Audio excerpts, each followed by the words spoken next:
Hi, hi. Okay. My name is Reva Stewart. I'm with Turtle Island Women Warriors that initially started from Stolen People, Stolen Benefits. We are advocates, grassroots advocates from Arizona, Phoenix, Arizona, and um, I got to introduce myself in Navajo too. So, She'e Reva Stewart and Shea Nashashin Shlom Patachni Bashishin Ke Ani Deshiche Tohe Glini Deshino. I am originally from northern New Mexico and I am Bear Clan. So that's me. Raquel. Hi, my name is Raquel Moody, and I am of the White Mountain Apache tribe. What else was I supposed to say? What was the question? Just to introduce Introduce yourself. yourself. Just introducing yourself. Okay. My mom is Apache. She's from the Fort Apache Indian Reservation, and my dad is from the Hopi tribe. So, yeah, that's it. Nice to meet you. Nice to meet you too. Thank you for having us. Yes. All right. I am Jared Marquez of the San Carlos Apache Tribe, Gilson Wash District, Red and Willow people. That's my clan. Kenny is my mom's last name, Marquez is my dad's last name, both from San Carlos. Leanna. Hi, I'm Leanna Walker. I'm Navajo from Bill Park Ranch. My clans are Ashi, Lishlin, Kiani, Bashishi. I'm yeah, that's who I am. I don't know if I have to say anything else. Thank you. Thank you. Oki nastu ni danaku ayo punakaki ayo abskani bikani. Hello, I'm Leah Wetzel. I'm from the Blackfoot Nation, the Abskani Bikani band down here. We're the only band of the Blackfoot Nation in the US. The rest are up in Canada. And I'm a descendant of the Heavy Runner clan and Mountain Chief. And I'm really excited to share space with all of you today. I've been working on a project to really educate about, what's going on within this crisis of missing murder Indigenous relatives. I'm a survivor of human trafficking, so that's kind of how I ended up in this work. And I crossed paths with Reva about a year ago, and I just really appreciate all the work that you all do. And I asked her to join me and to please bring anybody that she'd like. And so she really wanted to make sure you guys were all on here with us today. So enough about me and this. I want to get, to the focus. And so my first question is, within your work that you all do down there in Arizona, what, I know that you've seen a lot of different tribes from other states down there. How has that, how has the impact been after the recovery residency scandal down there with all tribes? When we first started seeing the amount of different tribes at the beginning of this whole scheme, we hadn't even thought it was going to be that we were going to have tribes like from Alaska, Montana. I think we had some from Washington and quite a few Michigan. from North Dakota and South Dakota as well. So the impact from all the tribes up north, it wasn't very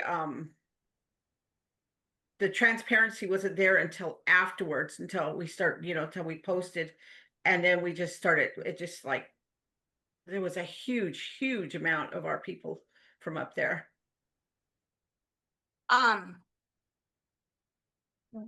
In our other meeting we had, I know that somebody was like expressing a possible estimated amount. Was it was it like 20,000? Is that what they had said of other folks down there in the Arizona area? Or do you know?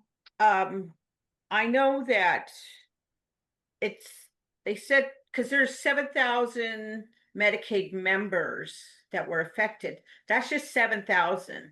That's not saying all the different tribes that came, like from the north, the northern tribes that came down that got put on this American Indian Health Plan, how many we got from there. So to date, as far back as I'm hearing now, 2016, is when people started seeing it, when people started utilizing this American Indian Health Plan, and it just went rapid in 2019. So from that point, from 2019 on, it could be very, very well over 20,000, because there's just so many, and we're still dealing with it today. And the impact you're seeing today, like what kind of supports are you giving to folks that are coming out of these situations? When do you guys? Jared. In what kind of way? Like originally, when the crisis was happening and we started seeing so many different tribal members, for me, when I started talking to them, like the more common question was like, how do you get down here? What are you trying to do? What are you trying to, are you trying to go home or are you trying to stay out here?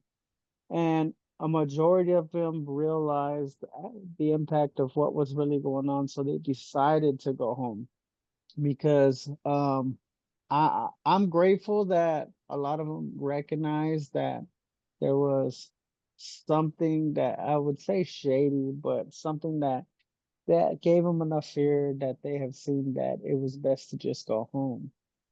So majority of those ones had got just immediate emergency rides back. As far as for the others that we would constantly see out here is just immediate feed their immediate needs, you know, small personal hygiene, food if necessary, since we haven't ever been fully funded in any way. We couldn't really give any emergency shelter. So the closest things we can give them would be tarps, if it was available, sleeping bags, if it was available, blanket, hand warmers, if it was cold. And that's during, and out here we call it cold, but it's cold enough to affect you. During the heat, there's very little you can do to help cool them off in the moment. For and that's our biggest scare for those that came from the up northern area, is because the heat affected them extremely differently. It could have been, you know, 60s, I would say like normal, like for us winter is like in 60s, which is like summer midsummer days out there, you know. But um when it's hot, when you hit the 80s, 90s, for some people that grew up out in northern states, you really see the effect of on them, where, you know, it was just too much. And up over here, the average is 110 plus 100, and that's during the regular summer seasons that some of us, and although everybody says you get used to it, but technically we don't. So those were the harder ones, which is why we got so much water. Riva had joined Maricopa County Heat Relief Program, and it was it was at the we got approved at the end of the last season, but this summer has really come through, and they even extended it into the later months of October. So, but for those people, that was where we tried to get them their rides home there, especially during the summer. Because even at night, it's in 90s, you know, 90, sometimes 98 degrees all night. And even then, like you're constantly sweating. So for people who are used to the cold, that is dangerous. That is very dangerous where, you know, you don't have water, you don't have like regular food and stuff to keep you hydrated. So that was the majority of people up north, was to help them get home, because out here, with that situation, it is life or death. Hope that Definitely. answered that. Yeah, yeah, you did. Jared, tell us a little bit about the work you do with Reva, and then we'll all go around. I'll let you guys. All right, the work I do with Reva only scratches the surface of what Reva really does. You know, there's a lot of little things, and it's hard because, um we all work full-time jobs. So our biggest work with Reva is trying to stay open communication where we can talk about anything. Our biggest work has a lot to do with uh it's and for me it's three parts. One, it's the outreach that goes allows us to take necessities, the people out in the streets, um but at the same time uh become how build trust with the community that we are out there, but it's also searching for the missing. It's a combination of those right there, because I will find different areas, and with my job, my personal job that I work, I'm able to build communications with them, and then through a lot of our content, or just showing them how much Rivas has been fighting for this. And I explained, so this is our group, so we're gonna try to come out here more often, and that just like pre-establishing some trust. But when they actually see us follow through with that, with the care packages and stuff like that, that's when we really start getting answers and able to get information. Because you can go to some areas and people won't even acknowledge you, won't talk to you.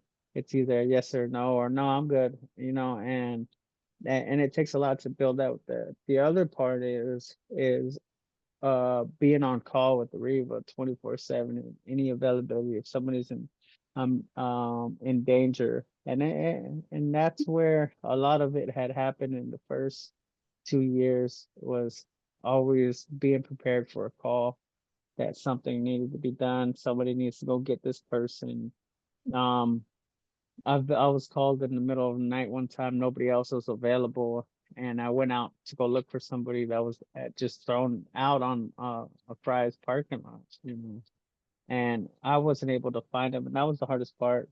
Is just besides the outreach, our focus was the people, and a lot of that was Reva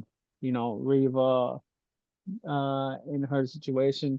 you know I felt like she was dispatched sometimes, where she was always on call, needing somebody else, needing somebody else's help. And that's how Raquel and I ended up getting involved, and really staying involved and active with it. Thank you so much for your work, Jared, and for sharing. Raquel, would you like to just share kind of a little bit about the work you do, and anything really about yourself you want to share? Yeah. Can you guys hear me? Yes. Yeah. Okay. So how I started helping Reva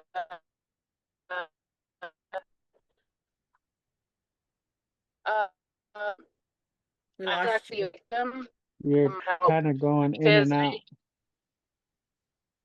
I don't know what to do. Oh, Mm. we can hear you now. Maybe sometimes if you turn your camera off too, it might clear up. I know that sucks. Oh, she's froze. Yeah, we lost her. Oh, You're frozen. I You go back know. and Turn off your camera. Turn off your camera. I turn it off.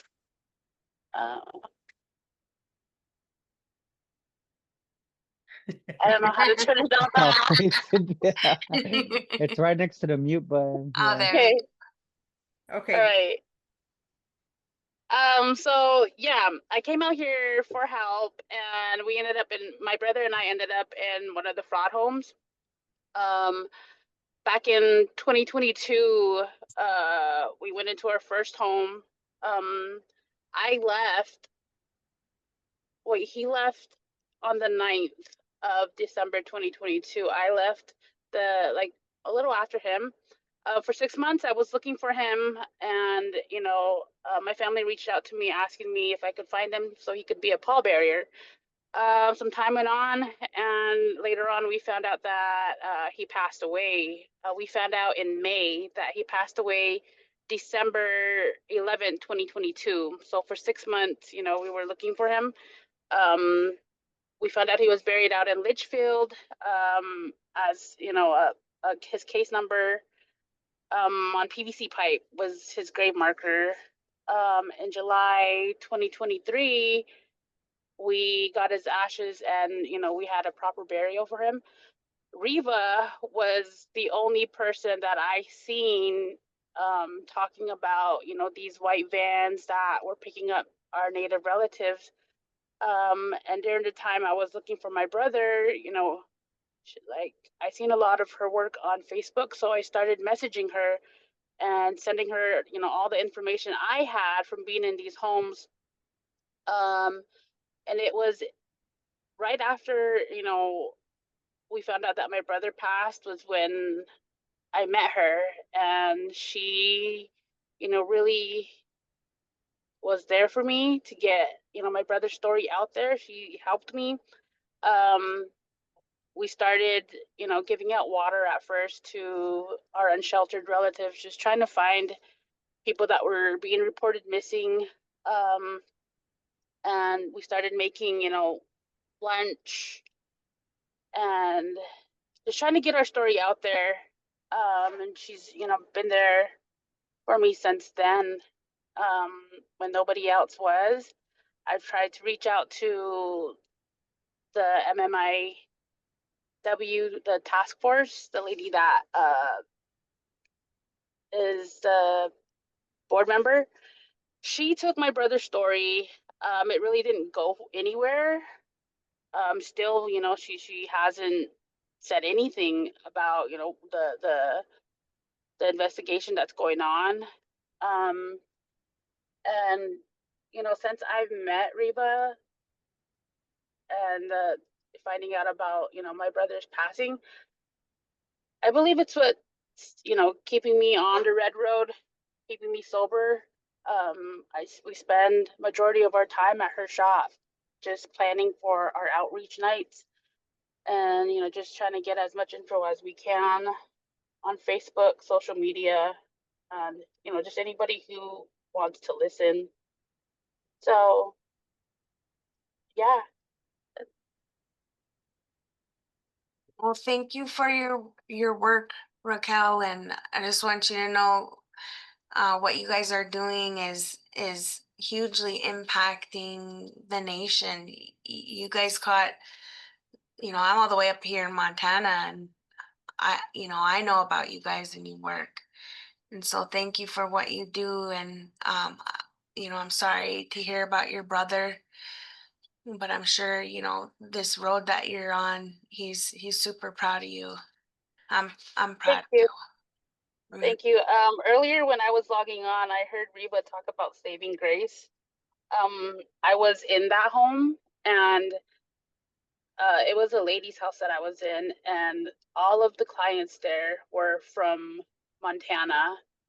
I remember the day that I was told to leave. There was a lady that was coming from Iowa, and she was a really, really young girl, but Jared also, after I left, Jared helped her get out that house because of just, the way she was treating us. There were some girls there that, had everything nice in their room, and they've been there a while, but they were all from the Montana area. So, and then some of the guys too, she had a few from up north, and it was like she was getting them bus tickets is what it sounded like. To this day, I think she's still operating. We did help a few of her girls out of the house.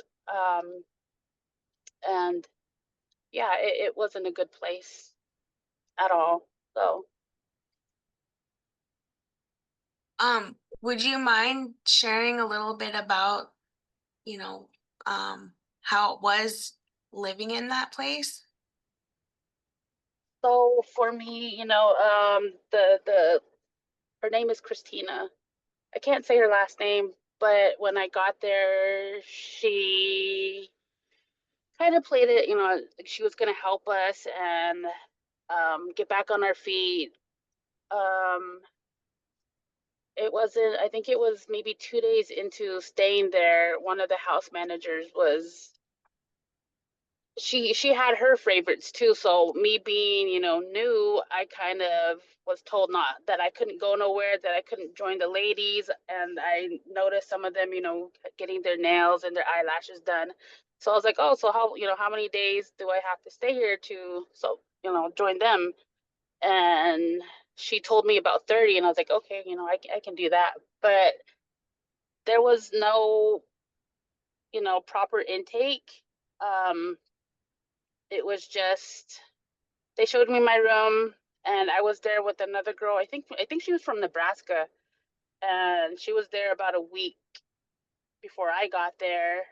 Um, we would wake up in the morning.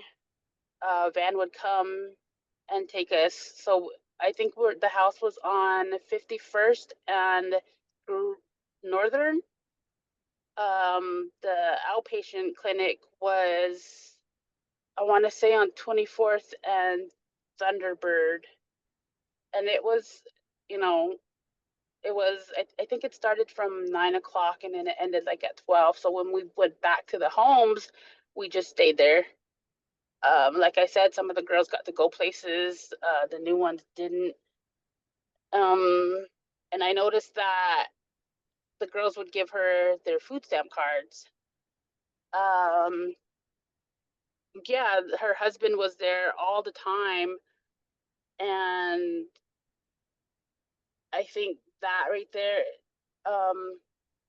I remember one day she came in to my room and she was asking questions and, just, I guess the house manager really didn't like me. So she was telling the owner about how I was being disrespectful because I was asking questions.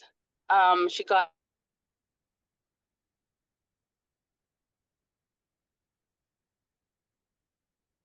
Did we lose you? We must have lost her. Yeah. If we could, Verizon, I right? know, it's you know, We lost you. oh man. just You're like the back. last like 30 seconds. You you ended where Erica had talked about you're being disrespectful, so she came to talk to you. That's about as far as we got. Yeah, she came and talked to me, and her husband was there, and her husband, he was yelling at me, like telling me, if I didn't want to be there, then I could leave. And I was trying to tell them, can you guys find me another place? And they just made it, you're on your own. It got worse after I found out that my brother passed away. Um, yeah, I just didn't want to be there.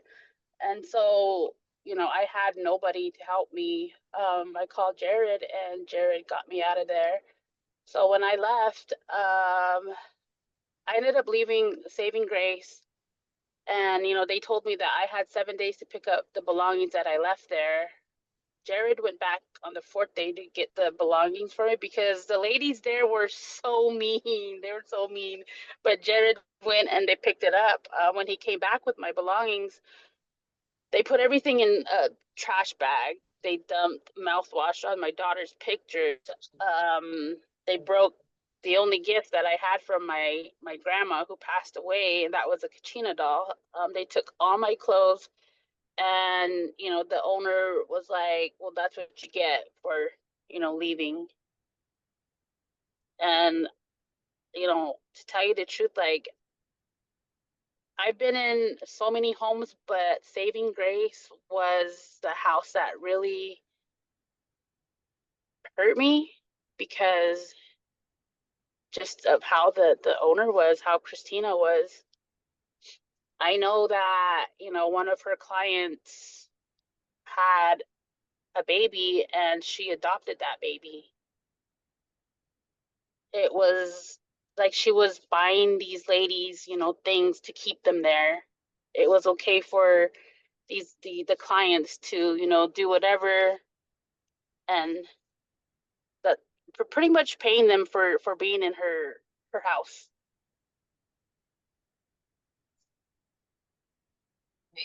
Thank you so much for sharing that. And, you know, nobody deserves to go through what you went through. And on top of that, you know, losing your brother and having your things, you know, pretty much destroyed. Um, and so, you know, for you to turn things around and be on this purpose-driven life, I think that makes your journey even more powerful. And again, thank you for sharing those further details too. Leanna, would you like to share some of the work you do and kind of how you got on this path? Yeah, I'm Leanna. So worked in I worked in residential. I worked in a residential group home for boys and I worked in the legal field. And so my thing was always I wanted to work and help my community.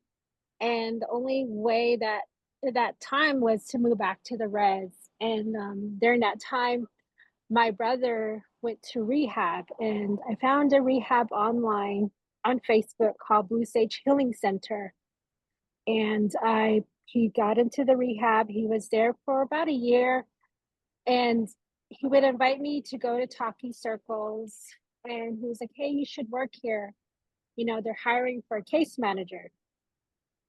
So I decided to leave my corporate job and go work at Blue Sage Healing Center as a administrator, because they really needed to help out with applying for access, getting their license. And so another gentleman named Hector, we both went in there and we tried to get everything legit there. And the owner was Kevin Molson. He's from the La Flacdu tribe. I don't know if I'm saying that right. The, yeah, I don't know. It's what is the tribe? Flambu, the Flambu band of Lake Chippewa. He was from that tribe. So I was just, you know, I thought they were doing really good work because on my res, the Navajo res, we don't have a rehab center. So I thought, oh, this is amazing. We're going to, you know, help these people. So we tried to get things, you know, situated there, but I didn't realize that Kevin was a felon. He went and fraud his tribe, you know. And so I asked him, like, hey, is this true? And he's like, no, it's not true. And then people at the job were like, yeah, that's what he did, you know. And I was like, okay. So I didn't really think into it until I started, because I used to handle all the administrative stuff, like his money, his stuff, his budget. And if I found out that he's not even supposed to be running a business. So he so at that time he was getting access money. He wasn't supposed to get access money. And Hector and I were just like, okay, well, we're trying to make this legit. So we told him that, hey, you cannot be running the show. You're gonna have to be a like a contractor, you know, and let us run it, you know. But he always wanted to have the money. He always wanted access to the money. And then he would try to bill as much things as he can for access. Like he tried to go through different billers to try to get the maximum money he can to get from access, which was a really red flag, you know. And then at that time, he wanted to work with Riva. He wanted to join the marches and stuff. And when I look back at it, I think he just wanted to be off of her radar, to think that, oh yeah, I'm not doing anything wrong, you know. So we started, and that's how I met Riva, and that's how I started getting involved with her marches. And at that time too, he would hire people that were, he never did the fingerprint clearance card. He would try to move around and move, because if you're working in behavioral health, you have to have fingerprint clearance card. And a lot of the employees that he had there they didn't have fingerprint clearance card. And we would question it, we would ask him, and it would got so frustrating that I, was looking for another job because I came to a conclusion, this guy's a con artist, he's just doing it for the money. And he wasn't even really into his native way. He was a Christian. And so he would turn the clients into employees, and that's a big red flag working in the behavioral health. They need to have like 2 years of sobriety or 3 years of sobriety, but he would like groom these people to be peer support, or and then bring in more people, more clients, and that's what he was doing. And so I decided to leave because we weren't getting paid. We got shut down. So I left. I was one of the first ones to leave. And at that time, we're all struggling. And then these are employees that had degrees. These are employees that all we wanted to do was help our people. And, that's why we were there. That's why we wanted to be there. But having a person like him, he was just there for the money, and he just wanted to get rich and drive a Mercedes. That was his main goal. And so they shut down, and he wasn't paying us, but he was still going on trips. He was still going to like concerts, like he was just living it up while his employees were getting food boxes. And so I got really pissed off, and I blasted him all over social media. I was like, you need to pay us, And a lot of people didn't like that because he was really well respected within the recovery groups, and people didn't like that. But I didn't really care, I was just like, whatever, you need to pay me, and I was a single mother, and I needed my money. I needed to pay rent. So that's how I met Riva, and that's how I got involved. And I, to the point where I reported him to the attorney generals. I reported him to the federal government. I reported him for tax fraud because he wasn't even giving us W-2 forms. But then he ended up going back in, he violated his probation, and he ended up going back in prison, and he's in prison right now. But his wife is still running a group home, sober living group home. And, I'm glad he's back in prison, and he doesn't need to be, propping off our people, especially their pain. And, and that's how I got involved. Sorry, I didn't mean to go off on a lot of stuff, but I've been very outspoken about that, and I have a lot of enemies, but that's okay. They can hate me. But at the end of the day, that we have our people out there still homeless, still addicted to substance, and it's because of these type of people that we're running these sober living homes. And that's it. That's all I have to say. Thank you. Thank you, Leanna, and thank you for your strong, powerful voice. You probably saved a lot of people's lives. And that's sad, when you said he was very well respected in the recovery world. We see that in the recovery world. We're seeing that more and more because there's money there. We're seeing these cons, you know, what is it called? Infiltrating our Oh yeah. spaces. Oh yeah. Even, hey, can we put up flyers here in the store for California? And, I was like, no, absolutely not. And the same people are now in Montana doing the same thing. And that's under Solo. Let me pick it up real quick. So yeah, where is it at? And is it a treatment center or is it a Yeah, it's covered residency? they go out and they recruit just like they did down here. We had a lot of recruiters that went to powwows, to conferences up in Montana, Right. to the jails there, that were running Sunrise Native Recovery too down here.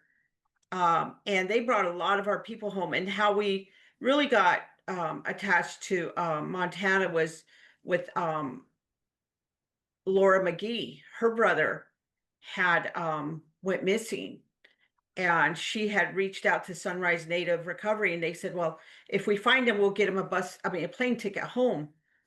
So Jerry and I went out, we looked for him for like 5 hours. Nobody was out there looking for him. We found him. So we reached out to they literally drove home. They got a rental that same day, I think, and drove him home because he was going through withdrawals and stuff. So that's the gist of how a lot of our people came down, was through the jails up there, the conferences, the powwows. I mean, they were flying these recruiters everywhere, to Florida, we had them from Alaska, they were flying up there. So you see how they used our own people, and now are these same people are still out there saying that they're elders, they're on top of their, when we do this, we're volunteers, we do, and not once have they ever apologized for what they did. They also say they work with Reva. They try to say they work with me. A lot of people try to say that, but our team is small. Our team is really small. We have a board of 4 or 5 of us, and then the rest are volunteers. And lately we probably have about 16 volunteers now, that when they're able to come out, they'll come out and help me. But it's small compared to, you see, like the Missing and Murdered Indigenous Peoples Task Force that was made for this specific scheme through the governor. They've never been out there. They've never been out, doing outreach. They've never been boots on the ground. Navajo Nation's never been there. So when I initially reached out to Laura and Tara is with Medicine Wheelride, Tara Weeks. So we started connecting with all the MMIW members up there. So we got group chats in different reservations up there, South Dakota, North Dakota, all over the place, that are affiliated with MMIW. So, that's what we've always said is, we have the missing and murdered Indigenous peoples, the women and stuff. Have they really actually looked into why they went missing? Was there an addiction? Was there, that's a substance abuse, domestic violence, it all coincides with where they brought down to California, Arizona, because I know for a fact that we've helped people get back to Montana from California as well. So yeah, so it's been all over the board. And I know I was just looking at my paperwork when I started reporting on this for Montana was back in May of 2023. So that was my first report that I did. And mind you, we've been reporting this whole time, and a lot of reports are going back out to these bad actors. So they have our names, they have our phone numbers, they have the victims' information, the family members.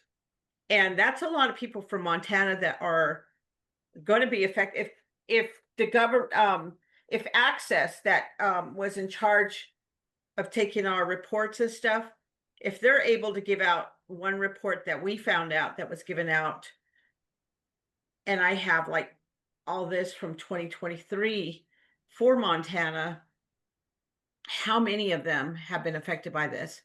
That, are they going to be retaliated against because of this, because of these reports? So we did have a Senate meeting October 1st where we were able to go up before the help me Legislation. Before the Health and Human legislation. Service Committee. I watched you. Yeah, That's how I know. So, and for them to turn around and say, oh, this is our story. This is, like the OIG, when she said that, the first meeting before this first one, there was one prior to that, I had to walk out. I was so angry because it was like, we know these reports because we write and we talk to our people, we take screenshots, we get pictures, we have, families we spoke to. So we know these reports, we know these stories. And then when they came out and said, well, we were witness to that, I was like, no, you weren't. No, you weren't, because we were right there. So, even today, we're still having to deal with this because of the oh my gosh, can't even think. Not the American Indian Health Plan, that's also part of it, but the marketplace plans too. So now they're utilizing that, especially that. So, it's consistent. Just now, I keep looking away because I just got another missing person just now. So it's consistent all day long. I get these people that reach out and, hey, I'm missing, and I'm missing so and so. What do I do?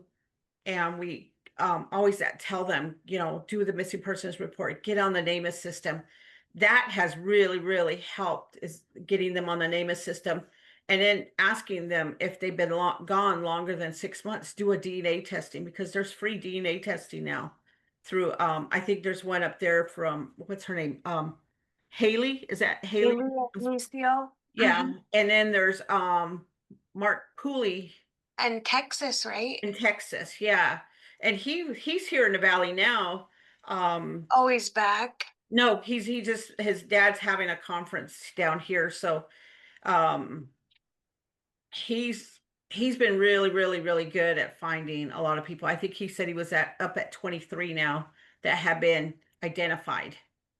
Wow. So, and that's what I tell them, get your DNA testing. There's grants out there that through Maricopa County and his grant that he got, Mark Pooley. So, if they were in the valley, get your DNA testing, ask to get a DNA test, because I kid you not, we have a lot of our people that are buried the same place that Raquel's brother was buried, out there in the county cemetery, just as a case number, a PVC pipe. So, you know, and unfortunately, we can go blue in the face trying to keep this out there.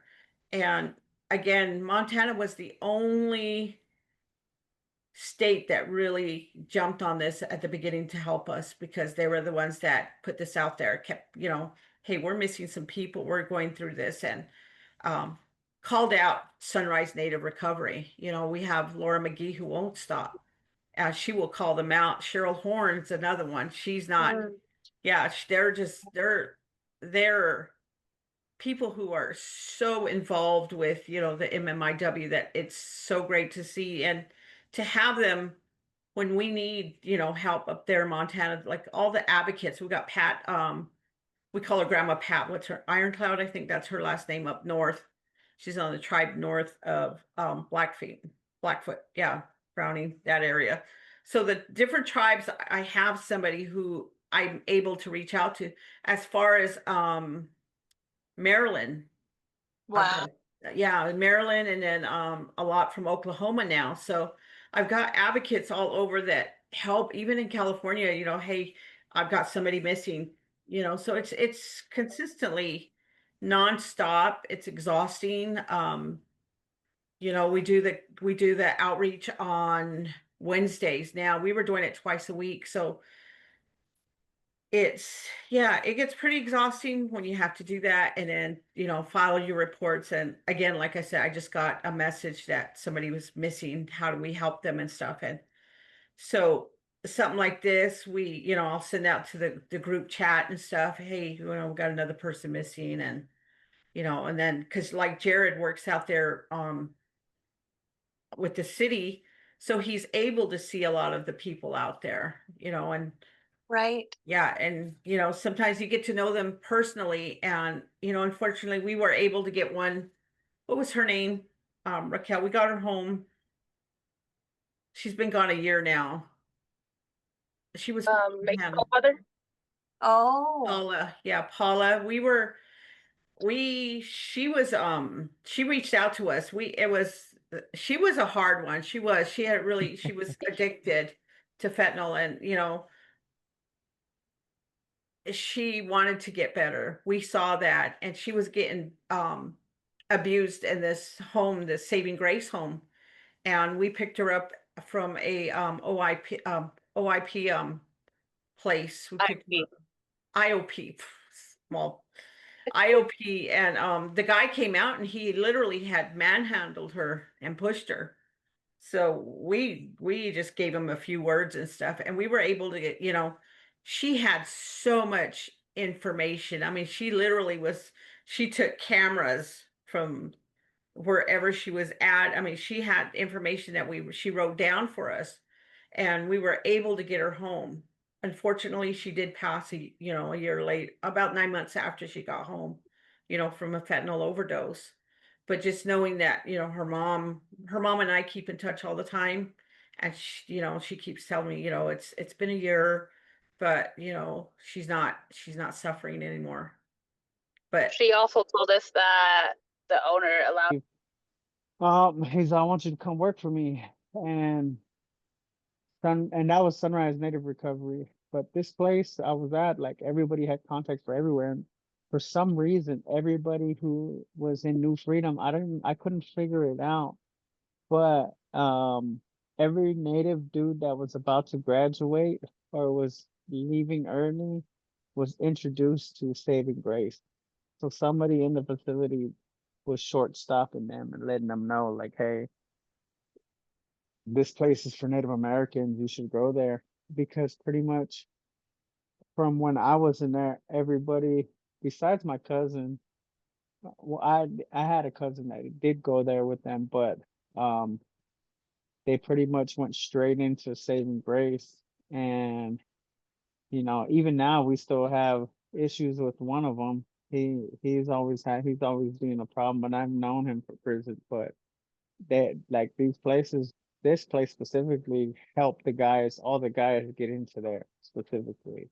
And that's a sad part. So when I never knew about them until one day somebody I knew from prison was coming to see their PO at New Freedom. And the guy who was the manager, he was like the manager of the three managers that on all three properties, is how I saw it. And he was like, "Who are you?" And somebody had told him, like, uh I've been clean for a long time, I do a lot of talking circles and smudging. So they had introduced me to come to the house to do that. And I remember the first time I smudged all three houses. Um, One of the guys I knew from when I was in prison was like, and at first he had a problem because he didn't know who I was. He didn't know who was coming. And then afterward, I guess I smudged it up so good, a lot of their clients had left. All their, like all the people that they were having problems with, and they were Oh. it was pretty much empty. So they're like, "Are you sure you want him to come back and do it again?" And they're like, "Yeah, what I mean, he did the right thing. Everything that was supposed to happen, all the problems had left with them." So that's how I was introduced to Saving Grace. And you know, and that's the hardest part right there, is like to see, like, because I wasn't on the inside, so I wasn't there for anything other than for prayer, and to see the problems that they caused, a lot of problems. And it had a lot to do with medications too. And I know what Raquel was talking about, how they would because even Paula had said that, like, basically she wants the girls to get pregnant so she can and she just lets them so she's willing to adopt all the kids. And I was trying to do it for what I thought was the right steps, right? And so me not knowing which way to go, I thought these places were gonna help me, the right way. Right? So I was pulled into being a house manager. I had, certificates that I've gotten prior to getting released from prison. So I wanted to put those to use. I had my peer support, like I said. And then, I thought the next step was becoming a house manager. So I got pulled into being a house manager, and then the lady was like, "Oh, well, I also want you to be a client too, so you have to sign in and go to IOP." And Oh, you know, when it came to me, asking, where's my money at? She didn't want to pay me. I had to kind of throw a fit, and it's just like that's what they use a lot of our people for. They drag them into, oh, here's a house. You can be the house manager and manage all the clients, but you also got to go to IOP and sign in, you know? And yeah, it's just awful. And being in these H2H was a big one. Um, it was an IOP clinic that I went to. God, I've been to like 7 within the 6 months, and so many houses. But H2H was ran by Rwandan, like they were all black. They didn't speak proper English, and they too used our native people that had Wilbrighty certificates. That's what, and God, I think there was about 50 of us in a really small building just for IOP. And it was pretty much just YouTube. Sometimes they would talk about the Wilbrighty, but majority of the time it was just crap they pulled up on YouTube. So Yeah, and That's if the way, you can look it up. sorry. You can look it up. I'm sorry, real quick. You can look it up. In order to teach ILP, you have to be a BHP or a BPH behavioral professional, or in order to teach substance abuse or use treatment, you have to have at least an associate's degree in actual substance abuse. And they don't tell nobody that. They just use our people, and that's the sad part, is because although you got some people that feel like they're helping, technically without the training, you're not helping. And you're helping these places and cover it up by lying. Because that's what they're doing, is lying in your name. They're committing fraud using you. Go ahead, Leanna. Yeah, that's the same way. That was one of the biggest things that I questioned at Blue Sage, because that's what they were doing. They would make all the clients do peer support, get their peer support certification, and teaching, facilitating a class. They would just have even clients that were less than 6 months in the recovery teach a class. And the people that were teaching a class didn't have the credentials. And I'm like, and that I was just like, what in the world is going on? And I'm like, that was one thing I was really like, because I worked in behavioral health for so long, and to see them have for them to do that was kind of like, okay, is this how it's supposed to be? And they did get a lot more money if you were peer support billing under case management. yeah, guys, like sad. we still dealt with, our unsheltered relatives. Some of them tell us that they've been in programs as long as 2 years, 2-3 years, and it's just it's an ongoing thing, like Reva said.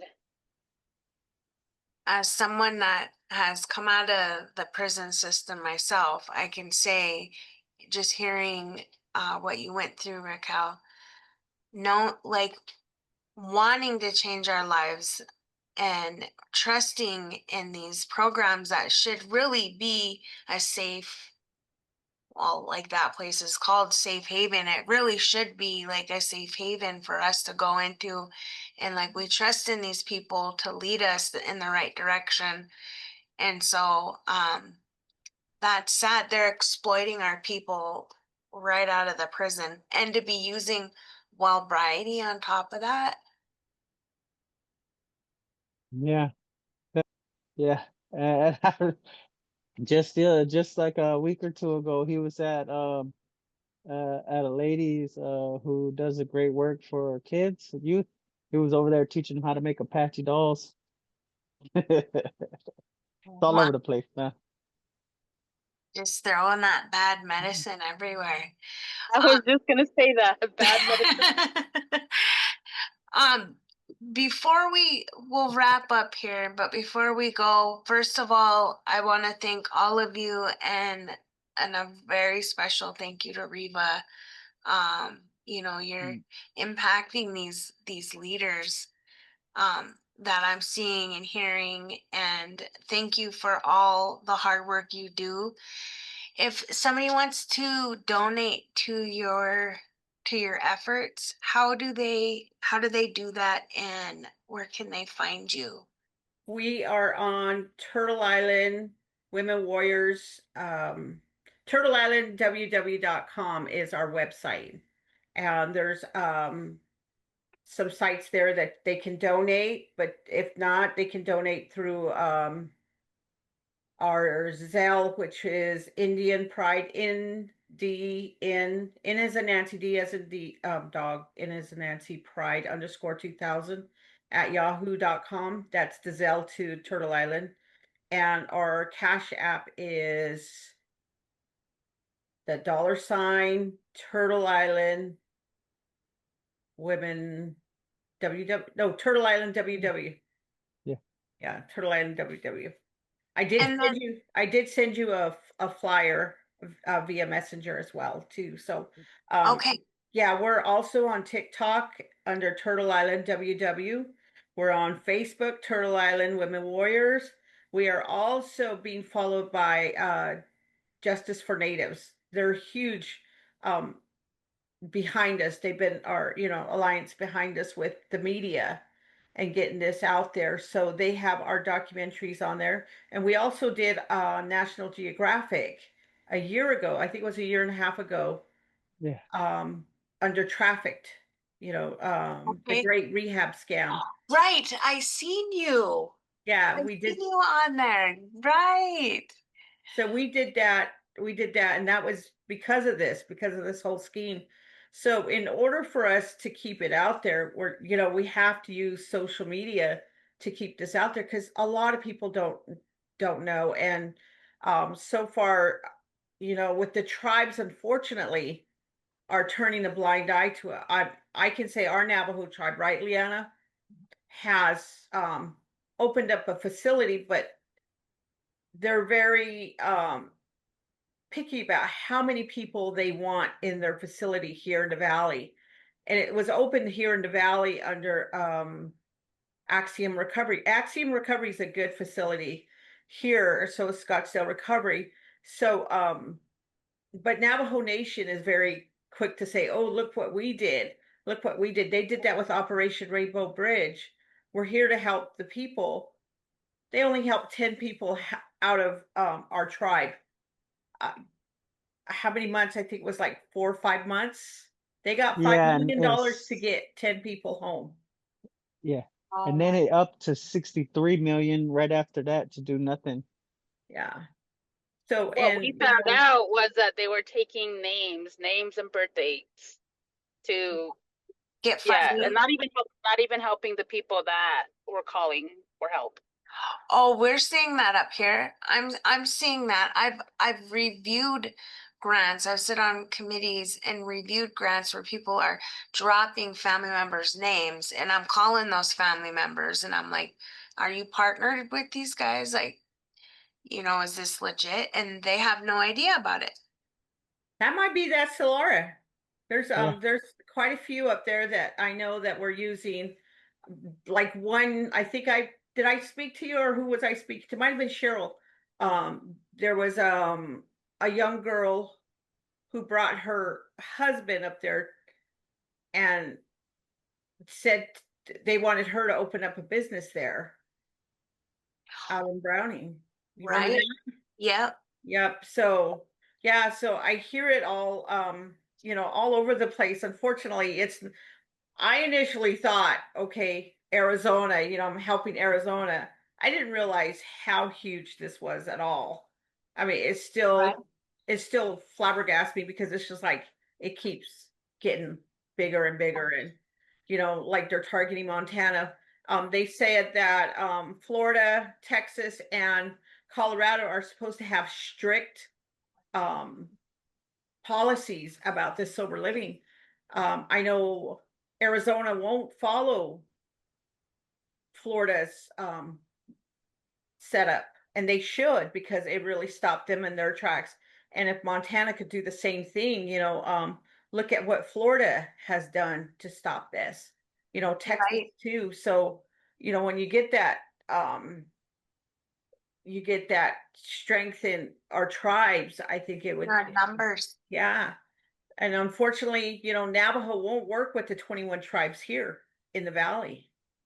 And I was told this by a judge the other day. So, it's amazing that, again, I'm just somebody who is a mother, an auntie, a daughter, a grandmother who cares about her people, that Mm. we just want to help, and we don't get we don't our Leanna is my board of directors secretary, and she's had to learn how to do grants and stuff, how to write grants and stuff. And even the small grants we've gotten denied.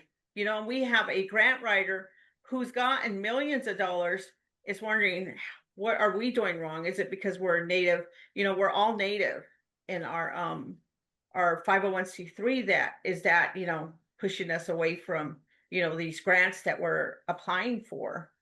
So yeah, so we're still, speaking with Mark Pooley.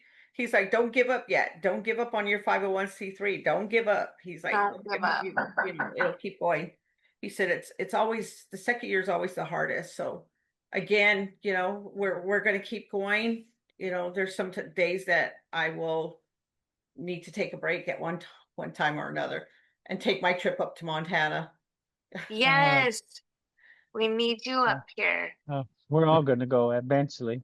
Real quick too, she didn't mention we got an Amazon wish list that we keep up Oh, yeah. on Amazon, that anybody can order from Amazon for it to be delivered here. It's Turtle Island Women Warriors. It's a lot of our care package items that we keep.